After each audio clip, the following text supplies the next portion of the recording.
Hello, hello, hello.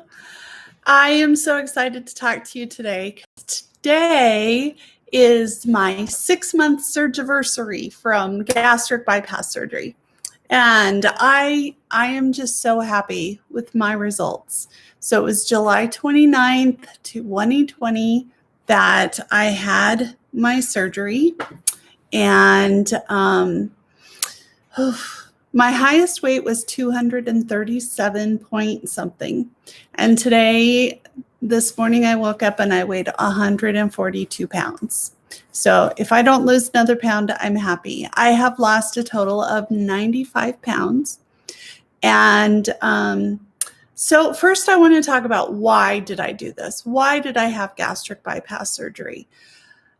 Over the years, I tried so many different diets. And when I was dieting, it was more, well, I guess sometimes it was about losing weight and being more attractive, but most of the time it was about being more healthy. I am chronically ill and I have been dealing with chronic illness all my life. And I was diagnosed with chronic fatigue when I was only 19 years old. And how do I say this? When you're overweight and you're chronically ill, every time you go to the doctor, they tell you, well, if you would just lose weight, you would feel better. So that was a really strong motivation. I wanted to lose weight and either get well because I lost weight, like the doctors said it would miraculously happen, or I wanted to lose weight and say, okay, look, weight is not the problem. Now figure out what is. So I was diagnosed with diabetes in 2008. And by the time I had my gastric bypass surgery, it was uncontrolled. I mean, really bad. Like a normal blood sugar was around 400. And a normal blood sugar should be between 80 and 100. And so it was bad. And I also had gastroparesis. That is where your stomach doesn't digest your food correctly. It doesn't empty correctly. And the things that are easier to eat with gastroparesis are really bad for diabetes. So it was things like ramen noodles, white pasta, just white bread, things like that are really easy to digest and just go through your stomach really well. So if I ate to make my stomach not hurt, my diabetes would get worse.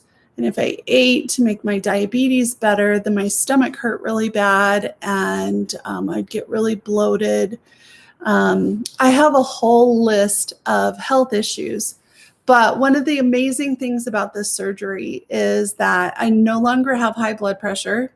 On the flip side, I'm now dealing with low blood pressure, but I do have neurological issues. I have dysautonomia, and the heart rhythm specialist that diagnosed me with dysautonomia warned me that this surgery is such a shock to the system that my dysautonomia may be worse for the next couple of years. But I knew that going in, and still I think it's worth it. So let's talk about the diabetes first. So my A1C, which is the measurement of what your blood sugar has been over the previous 3 months, an A1C for a healthy person is around 5.6, or I think maybe even 6 is normal. It might be pre-diabetic. I think 5.8 goes into pre-diabetic, something like that. Mine was 12. So it was pretty bad. That was bad. And I don't know if you know the complications of diabetes. It can lead to blindness. It can lead to neuropathy, which I already have from other causes. It can lead to losing toes or feet or legs or hands. It can cause gastroparesis, which it's possible my diabetes caused gastroparesis. I don't know. But it also can cause you to die from a heart attack. It can cause kidney failure. It can cause a whole ton of problems. So diabetes is a really scary thing, especially if it's not controlled. So now, a lot of people that have gastric bypass surgery, their diabetes goes away within like 30 days. I'm a rare case. I am still diabetic. I still have to wear my insulin pump. But instead of using 300 units of insulin, the past couple of days I've been using 5 units of insulin a day. That is much more acceptable.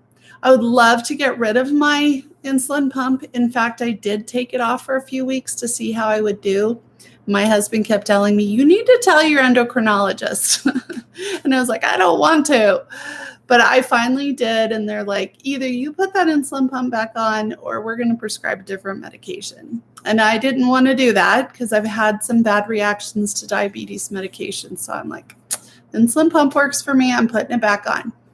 So I still am an insulin dependent diabetic, but it's controlled, whereas before it was not.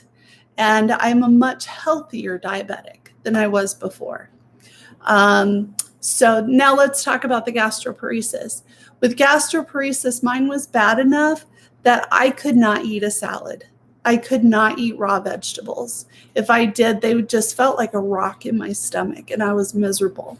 Now I am on a raw vegan diet and I love it because I miss fruits and vegetables so much. And eating raw vegan gives you so much freedom because if you're just eating vegetables, you can eat as much as you want. I mean, with the small stomach, I still have to listen to my body signs. I don't want to hurt myself by stuffing it too much, but I eat several times a day, which I will admit that's something the surgeon doesn't want me doing. However, I think it's healthy. I like to drink green smoothies that have lots of spinach and chard and I don't know what other greens I put in there.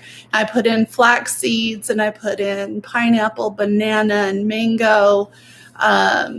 So yeah, my diet is not what the surgeon recommended. They said 70% protein with 30% vegetables, but I wasn't happy that way. My stomach post-surgery doesn't like animal products.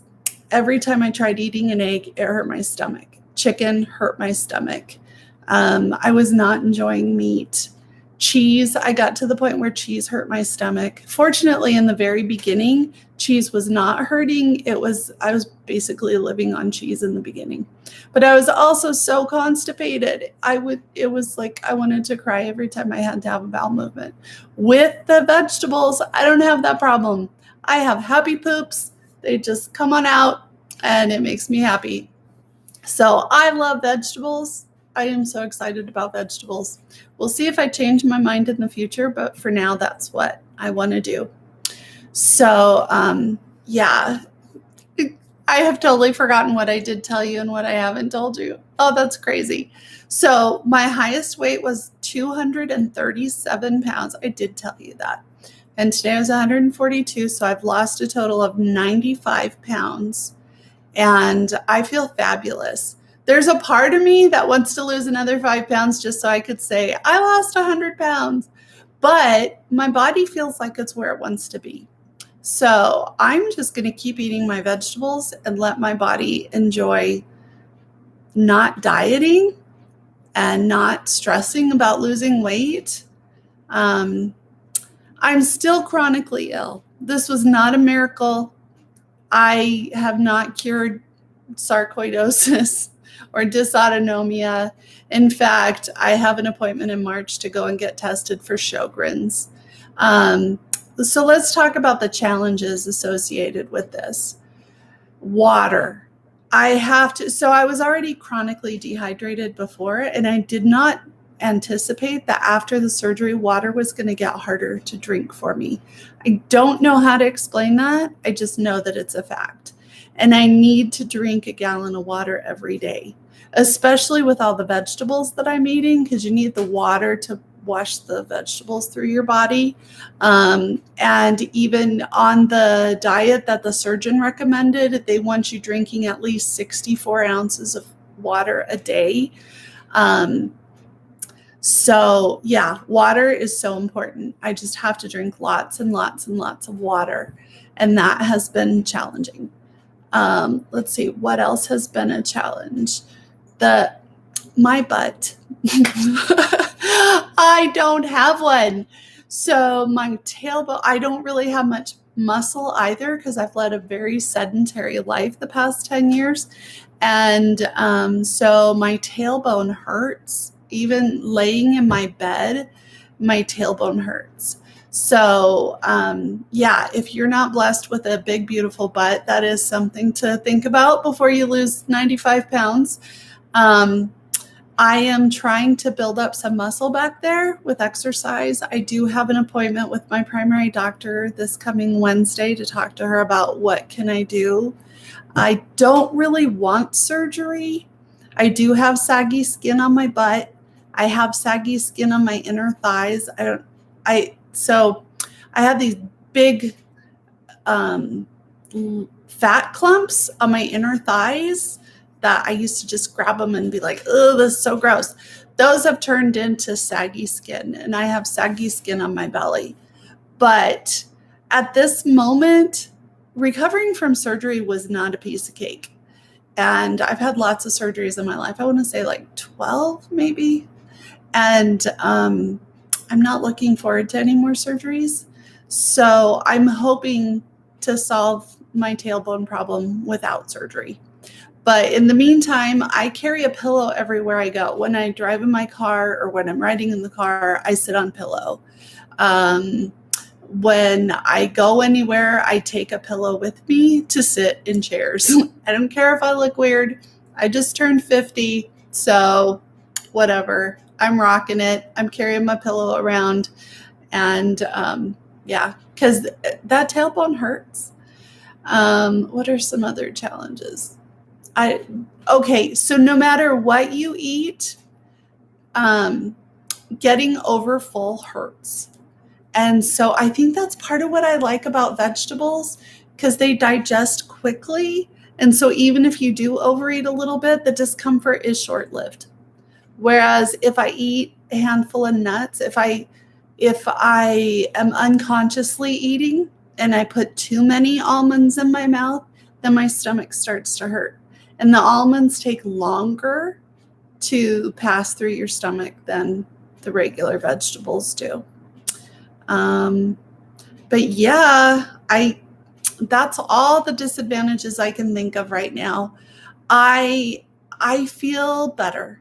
I have more energy.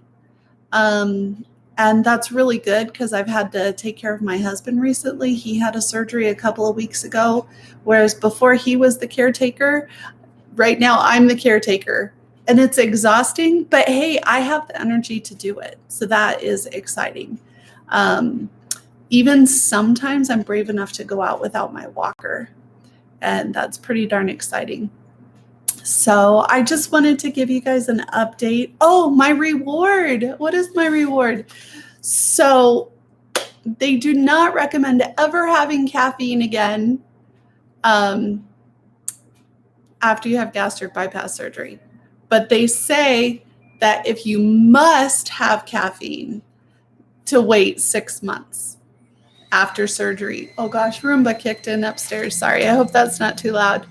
So that is my reward. I've got some cold brew coffee going in the refrigerator upstairs, and I am so excited. I can't wait to have a cup of coffee.